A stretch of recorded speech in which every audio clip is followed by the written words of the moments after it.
불교학개론 제7회차 석일봉입니다. 불교학개론을 두 파트로 나누어서 여러분들하고 지금 공부를 하고 있는데요. 지금 하고 있는 것은 불교학개론 1단계에서부터 들어가는 거죠. 1단계 이제 7회차에 해당이 되고요. 현대생활 불교 법요집 내용을 해설한 불교학개론을 하고 있는데 이 법요집에 있는 내용은 아직 없어요. 그래서 불교학개론 여러분들 지금 16페이지 지난 시간에 우리가 우리 불교의 그 통불교가 형성된 원인, 쉽게 예를 들면 원효 대사의 그 화쟁논리 사상, 보조국사 진울의 정해쌍수 사상, 또 휴정 스님의 교선일지 사상, 태고보국사가 구산오교를 통합해가지고 조선시대로 넘기는 사상. 그 당시에 사실은 중국에서 당나라 무왕시절에 폐불정책이 있었다라는 말씀을 드렸어요. 폐불정책이 있어가지고 일요형량수 사찰과 승려들을 학대했던 행위. 이것이 우리나라에 유입이 돼서 우리나라에 형성된 것이 바로 뭐요?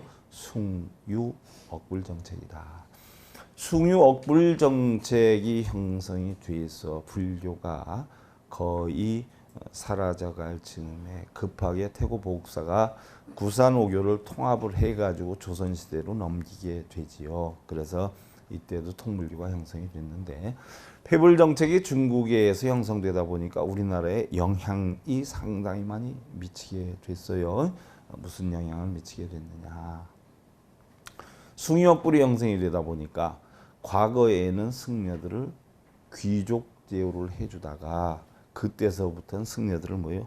천민 대우를 해주게 됐다. 그래서 승려들이 천민이 되다시피 하다 보니까 우리 불교의 맥락이 끊어지는 그런 위험한 시기까지 오게 됐다. 그래서 형성된 것이 칠성산신사상이 우리나라 민속신앙과 결합이 돼서 사찰들을 유지해 나오는 데 대한 명목을 형성을 해서 그래서 우리 불교는 아니지만 칠성산신사상이 결국 절에서 자리를 잡게 된 계기가 되게 되죠. 그래서 오늘은 그 이어서 일제강점기 우리 불교인데요. 자, 들어가기 전에 세상은 지식을 원해요. 하지만 지혜는 인간이 그 지식의 틀에 갇혀 있기를 원하지를 않아요. 우리는 오히려 지식의 틀에서 벗어나서 지혜를 깨우쳐야 행복할 수가 있다. 지식과 지혜는 무지하게 달라요.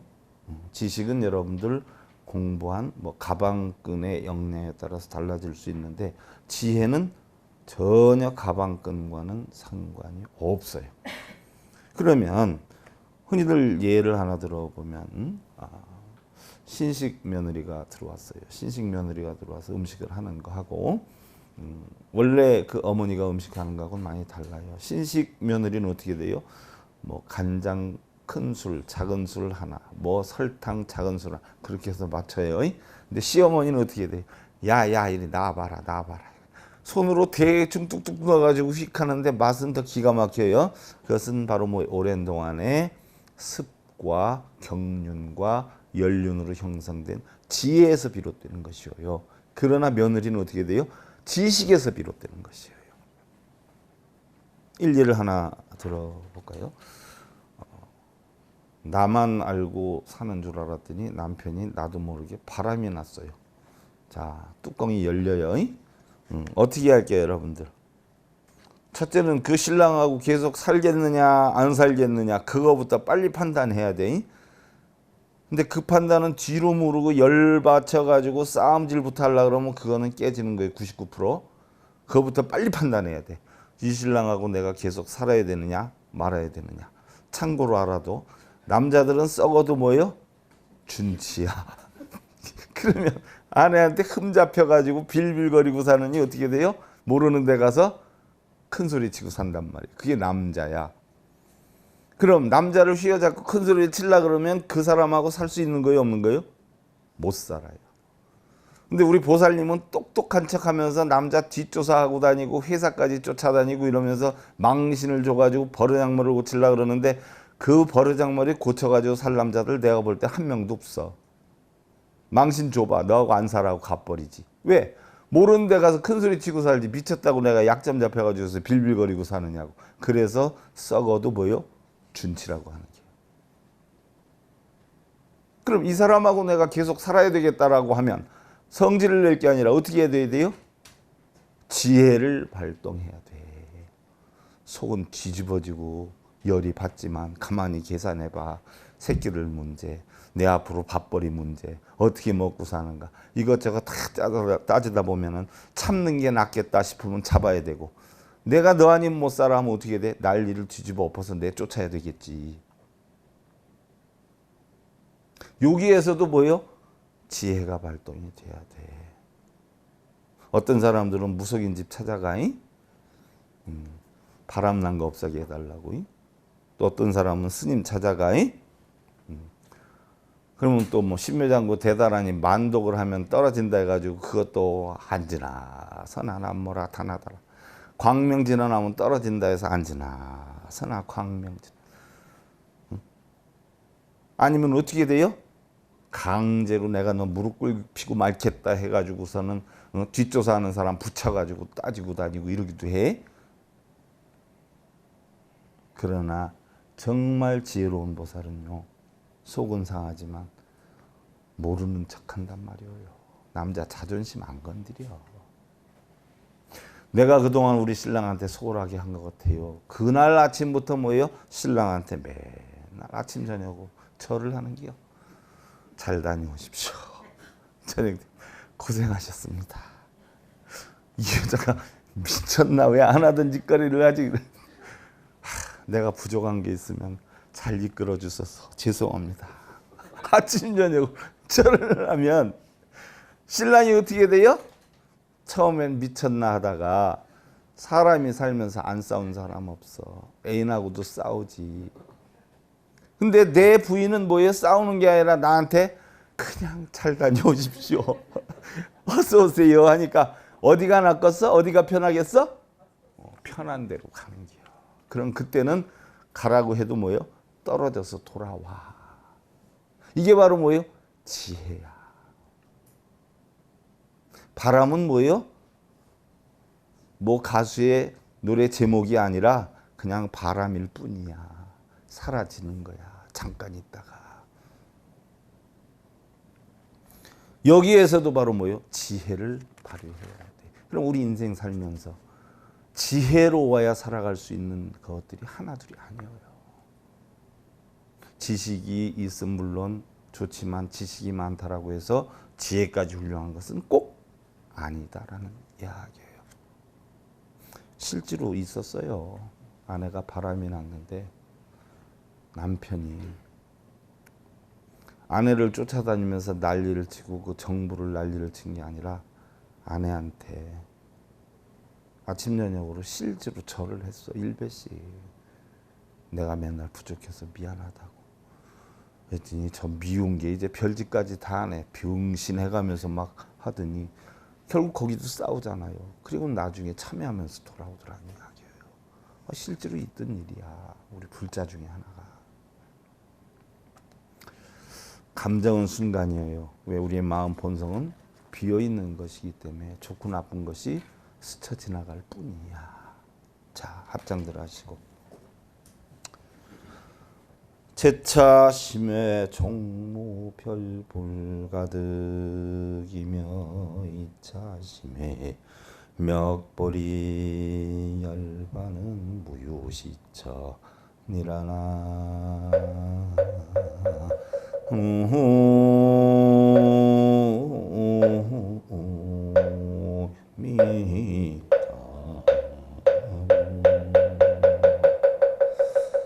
마음을 제외하고는 종래 깨달음을 얻을 수도 없고 마음을 떠나서는 보리와 열반은 이르지는 못하느니라 라고 했어. 깨달음이라고 하는 것은요 마음에서 얻는 것이야. 자, 여러분들이 뭐를 염불하면 좋다라고 하니까 맨날 염불만 해요. 그럼 입이 깨닫나? 절을 하면 좋다라고 하니까 열심히 절을 해. 몸뚱이가 깨달아요? 좌선하면 대단하다고 하니까 절구통처럼 앉아가지고 다리 저린데도 꾹꾹 참고 앉았어. 무릎팍이 깨달음을 얻어? 결국은 누가 깨달음을 얻어요? 마음이 얻는단 말이에요. 마음 위에는 깨달음을 얻을 수도 없다는 얘기예요. 또한 마음을 떠나서는 보리와 열반을 이루지 못한다. 보리 깨달음도 얻지도 못하지만 뭐예요? 열반을 이루지도 못한다. 여러분들 신랑이 돈을 잘 벌어다 줘요. 그러면 행복하지요? 좋지요? 신랑이 나를 행복하게 해줘? 돈이 행복하게 해줘? 그러면 돈을 보면 내가 기뻐요? 아니면 내 마음에서 돈을 보고 기뻐해? 신랑이 명예와 권력을 얻었어. 승진도 했어. 승진하면 뭐부터 계산해 우리 보살님? 아, 봉급이 얼마 올라가겠구나. 그거부터 계산한단 말이야. 그러면 승진이 되면 봉급이 올라가고 명예도 올라가고 권력도 올라가고 좋아. 그럼 돈과 명예와 권력이 나를 기쁘게 해 내 마음에서 이제 돈이 좀 더 들어오겠구나 하는 생각으로 내 마음에서 기쁨을 얻어. 그러면 돈과 명예와 권력 때문에 행복을 얻었다라고 하면 앞으로 부부싸움 할 일 절대로 없겠네. 돈과 명예 권력 수는 똑같은데 싸우지 않아야지. 그러니까 결론은 뭐예요? 그것 때문에 행복을 느끼는 게 아니라 내 행복의 조건을 조금 채워줬다는 생각, 마음이 나를 기쁘게 한다는 이야기예요. 그러니까 그것도 다 뭐예요? 소용이 없어. 열받고 안 받는 거는 바로 누가 해? 돈이에 명예가에 권력이에 누가 해? 마음이 한다. 그래서 마음 외에는 깨달음이 있을 수가 없고 열반을 얻을 수가 없다는 이야기예요. 마음에서 열 안 받는 거지 뭐 돈이 열을 안 받게 해. 돈이 열을 안 받게 하면 순간이지. 돈 버는 순간 돈 나가봐 또 열 받지. 모든 것은 마음에서 비롯이 된다.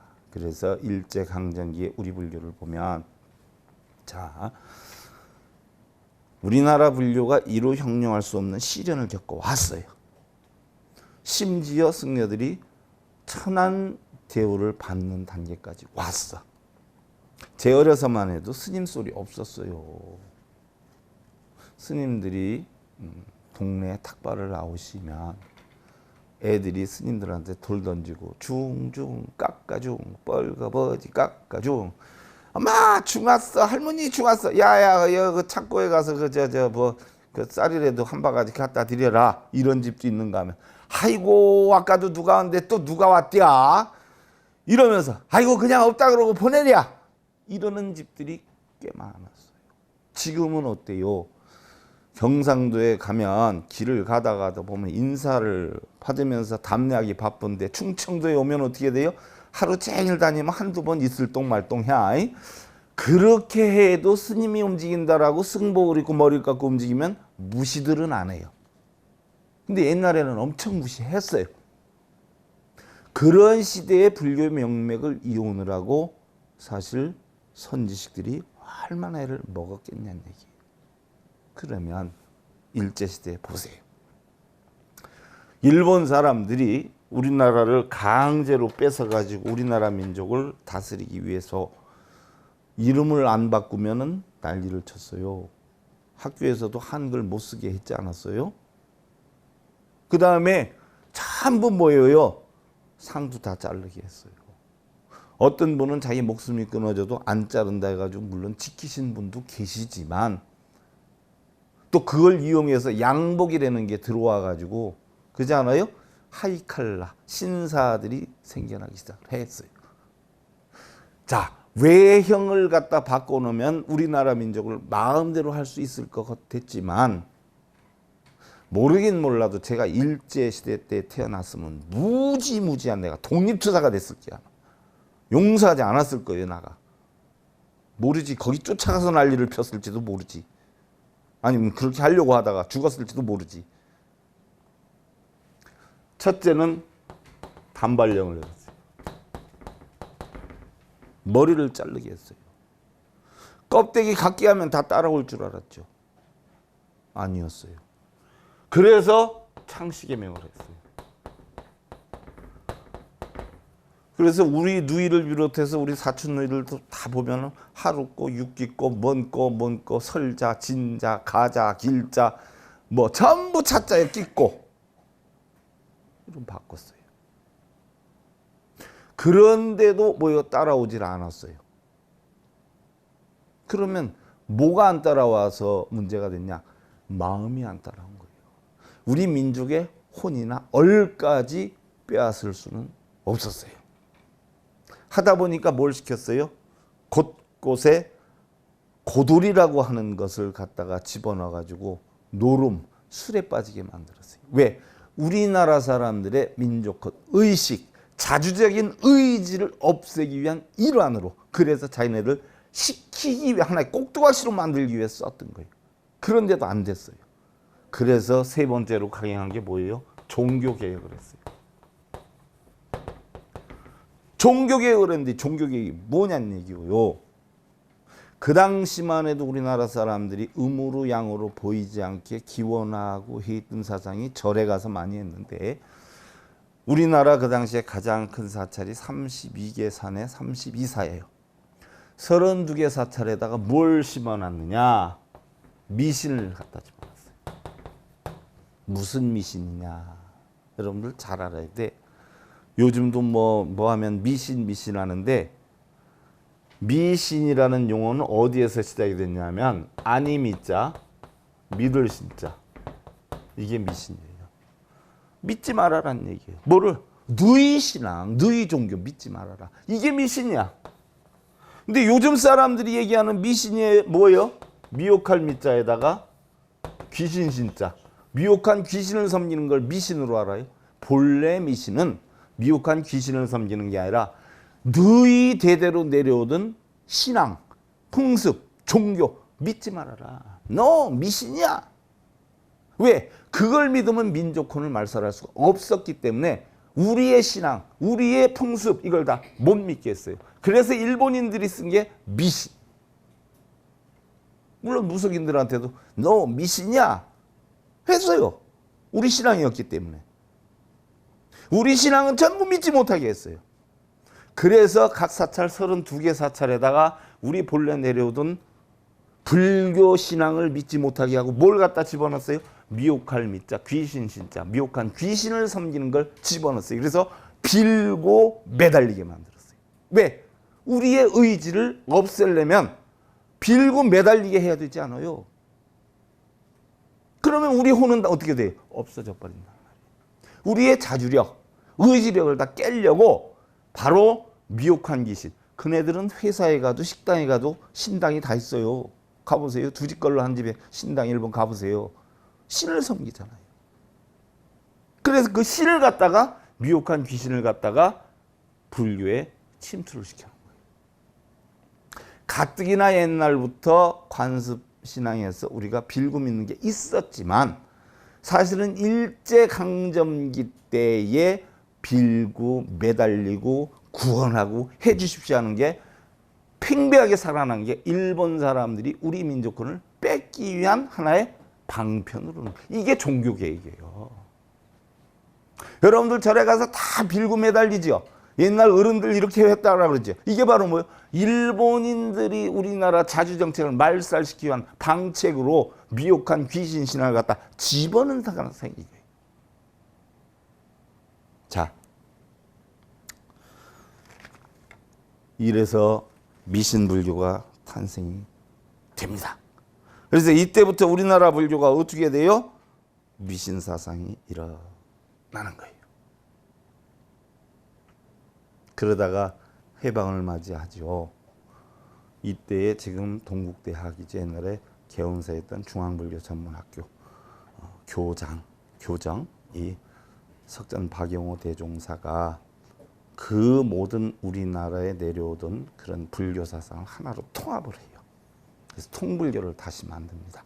그래서 통불교가 애초부터 시작이 됐지만 바로 이름만 있지 실질적으로는 유명무실한 상태로 내려오다 통불교가 형성이 돼요. 바로 석전 박영호 대종사가 박한영 스님인데 여러분들 참고로 한번 찾아보세요.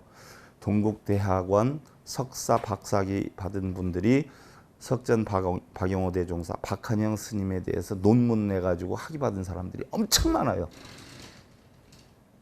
사실은 어마어마한 분이거든요. 근데 이분이 이렇게 드러나지 못한 것은 뭐예요? 조계종이라는 게 만들어져서 조계종이라는 소속이 아니기 때문에 드러내지 않는 것이지 지금 스님들 10,000명을 갖다 붙여도 이 양반 한 분에 버금가는 사람이 없어요. 선과 교를 다 전수를 받으신 분이에요. 백파 스님과 연남 스님. 그래서 우리나라 초대 총종을 하셨고 중앙불교 전문학교장을 하셨어요. 그리고 2대 총종이 누가 하셨냐면 만암 큰 스님이 하셨는데 만암 큰 스님도 이분한테 배우신 분이에요. 그럼 이분의 박영호 대종사의 제자가 누구냐? 여러분들 잘 아시는 육당 최남선 선생, 서정주 시인, 요 대전에 대전 보문중고등학교장 하셨던 이재복 교장 선생님, 초대 동북대학원 역경원장 하셨던 운어큰 스님, 우리나라 각 사찰의 대강배이셨던 운기당 대강백 선사님, 또 지금 일붕 선교정을 만들었던 서경보 일붕 대종사님, 또 수양 아들이지만 지금 조계종을 만든 청담 스님도 박한영 스님의 7번째 제자예요. 그리고 본 제자가 아니라 수양 아들이에요. 수양 아들. 본 제자는 5분이었고 6번째 건당원 제자가 운어큰 스님이고 7번째 건당원 제자가 청담 스님이세요. 지금 조계종 만드신. 이때 만공대 선사가 총종을 하실 무렵에 정화운동이 일어나지요. 그 정화운동이 일어나면서 정화운동의 요체는 뭐냐? 외색불교 몰아내자는 거예요. 즉 외색불교는 결혼한 스님이 있다. 또 믿고 빌고 애원하는 불교를 없애야 된다. 정작 외색불교 결혼한 스님 몰아내자 해서 주축이 되었던 분들도 다 결혼하신 분들이세요. 바로 만안큰 스님한테 정화운동을 하겠다라고 했을 때 만안큰 스님이 총정직을 내려놨어요. 나는 거기 동참 못하겠다. 왜? 만안큰 스님이 하신 말씀이 정화운동이라고 하는 게 새 도둑놈이 오랜된 도둑놈 내쫓는 일이지 무슨 정화냐. 난 거기에 동참 못하겠다. 하고 너희들이 정한다면 나는 총정직을 물러나겠다. 하고 총정직을 물러나시고 정화운동이 일어났어요. 그래서 50년대 후반에서부터 70년대 초반까지 무려 20여 년 가까이 정화운동이 일어났는데 이때 희생당한 스님들도 어마어마하지요. 이러면서 탄생이 된 게 바로 대한불교 조계종이 형성이 됐고, 원래부터 있던 종파는 우리나라 종조가 태고 보국사가 종조였기 때문에 태고종으로 남고, 새로 창단된 것은 보조국사 진울스님으로 새로 종조를 삼아서 대한불교 조계종이 만들어지게 된 거예요. 이러면서 하나였던 불교가 또다시 쪼개지기 시작을 해요. 그래서 그때의 2개로 쪼개지고 3개로 쪼개지기 시작한 것이 지금은 약 380개로 쪼개졌어요. 공식적으로 등록이 된 게 한 300개, 비공식적으로 합하면 380개. 자, 통불교를 간신히 만들어놨는데 통불교에서 다시 또 종파불교가 형성이 돼요. 그러면서 각 종단마다 뭐예요? 추구하는 소위경전들이 다 다르죠. 그래서 조계종에서는 소위경전이 뭐예요? 바로 금강경, 화엄경을 주축으로 형성돼 있고, 미륵종에서는 미륵 상하생경, 또 미륵 천륜경, 법상종에서는 미륵 삼부경, 또 법화종에서는 여러분들 잘 아는 법화경, 또 불입종에서도 법화경, 또 용화종은 용화보전, 만법전, 또 여러분들 천지파량 신주경, 제가 BBS에서 강의해 놓은 게 있어요. 불교방송 들어가 보세요. 또 진각종에서는 양부대경, 또 원효종은 금강산매경, 대승법망경, 또 천태종은 법화경과 법화 삼태부, 천태사교의, 총화종은 반야경, 화엄경, 화엄종은 화엄사상을 주축으로 해서 소위경전이 만들어졌어요. 그러면 각 종단마다 추구하는 소위경전을 합해보면 대략 40~50여 개 과목이 돼요. 그런데 종단 종파에 얽매여 있는 스님들은 뭐예요? 자기 종단에서 주축으로 하는 경전 공부분이 거의 안 합니다. 그리고 그것이 최고라고 하고 있어요. 그럼 잘못 보면은 어떻게 돼요? 장님이 코끼리 다리를 만져보고 기둥같이 생겼다. 코끼리 등을 만져보고 벽같이 생겼다. 코끼리 꼬리를 만져보고 길게 뱀같이 생겼다. 라고 할 수 있는 우려성이 있는 거예요. 중요한 것은 부처님 가르침을 전부 합쳤을 때 이게 바로 뭐예요? 하나의 불교로 형성이 되는 것이다. 그래서 저는 각 종단, 종파, 종원종법에 얽매이지 않아요. 그래서 각 종단에서 추구하는 모든 경전을 다 공부를 했고 여러분들한테 다 있는 그대로 부처님 가르침대로 종파에 얽매인 가르침을 주는 게 아니라 부처님 가르침 있는 그대로 저는 여러분들한테 전해주고 있다는 이야기예요. 그럼 냉정히 보면은요. 자, 이 소위 경전들이 결국은 뭐예요? 나는 우리 종파는 이 경전을 위주로 한다. 우리 종파는 이 경전을 위주로 한다라고 하지만 그 많은 경전들의 종파에서 소위 경전으로 가 있는 그 경전 공부의 목적은 어디에 있어요? 목적은 어디에 있을까요? 결국은 부처님의 깨달음에 있어요. 어떤 종파에 있든 어떤 경전을 공부를 하든 최종 목적은 뭐예요? 깨달음이에요. 부처님의 깨달음이라고 하는 건 뭐예요? 결국은 한마디로 딱 자르면 연기법이에요. 어느 공부를 통해서든 연기법만 깨닫기만 하면 종파가 소용이 있어요? 없어요? 없단 말이에요. 부처님의 가르침인 바른 불교를 보면요. 유무불이에요. 있고 없음이 없어요. 그렇지 않아요? 그 다음에 너와 내가 둘이 아닌 뭐예요? 동체대비 사상이에요. 그래서 화엄경에 법화경에 가장 먼저 나오는 것이 뭐예요? 법성원용 뭐예요? 무이상이란 말이에요. 둘이 아니야. 하나예요. 유무불이야. 너희 종파 우리 종파 없어요. 그러면 여러분들 부처님은 종단이 어디였어요? 그럼 부처님 진리는 어느 종단일까요? 부처님이 종단 종파를 나누라라고 했어요. 부처님 진리를 가르라라고 했어요. 종단 종파를 가르고 부처님 진리를 가르는 자체가 불교가 뭐예요? 아니라는 거죠. 종단 종파를 가른다라고 하면 그건 벌써 부처님 가르침에 뭐예요? 위배되는 것이에요. 그건 불교가 아니에요. 불교다라고 하면 부처님의 가르침을 불교라고 하는데 부처님 가르침대로 하야 불교지 부처님 가르침을 위배하는 행위는 뭐예요? 불교가 아닌 것이지요. 부처님이 왜 훌륭할까요? 부처님이 훌륭하신 이유가 두 가지가 있어요. 뭐가 훌륭할까요? 첫째는 뭐예요? 오래전서부터 내려오던 인도의 카스트 제도를 무너뜨렸어요. 계급 제도. 세계 최초로 뭐예요? 인간 평등을 주장했고 노예 해방 운동을 하신 분이에요. 그래서 훌륭하신 거예요. 그 당시가 어떤 세상이었어요?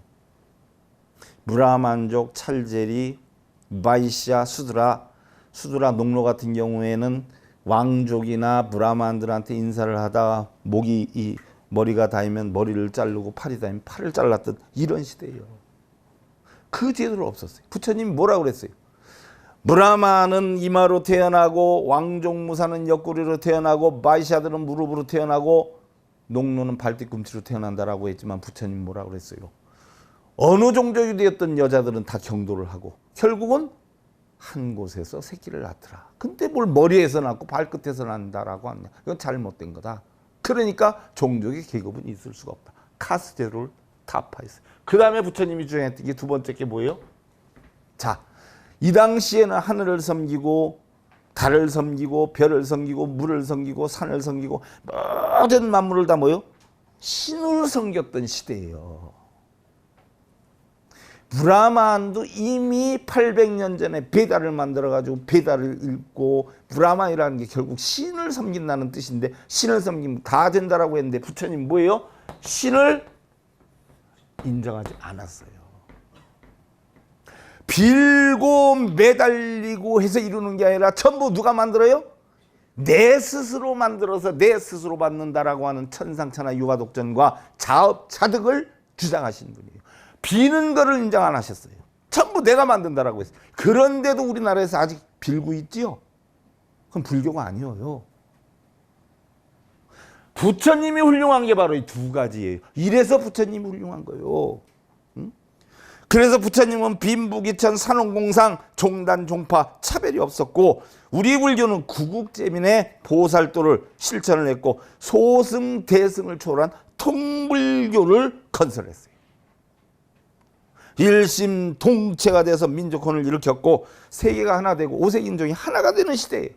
천리길을 하루에 갔다 와요. 요즘은 심지어 천주교와 불교의 신자들이 같이 수련을 하는 이런 시대예요. 이런 시대에 무슨 종파를 가르고 종단을 가르고 신성하고 깨끗한 유무불의의 부처와 중생도 없다는 부처님 가르침을 자르고 나누고 패를 가르면 이거는 불법을 전하는 게 아니라 바로 뭐예요? 불교의 병을 침투시켜서 전염병을 유발하는 것이 지나지 않는 것이지, 이것이 바로 불교의 만국의 한이 아닐 수가 없다는 이야기예요. 우리 불자들이 제대로 공부를 하면 이런 이치를 하는데, 제대로 공부를 안 하니까 이런 이치를 알아요, 몰라요? 그냥 아무것도 모르는 스님들이나 전법자들이 시키면 그게 맞는 줄 하고 있어요. 다 뭐예요? 부처님이 눈먼 장님과 같다라고 했어요. 그런 사람들. 자, 오늘은 이것으로 마치고 여러분들 다음 시간에 다시 이어서 하겠습니다. 여러분들 편함 이루시고요. 자, 감사드립니다. 성불하십시오.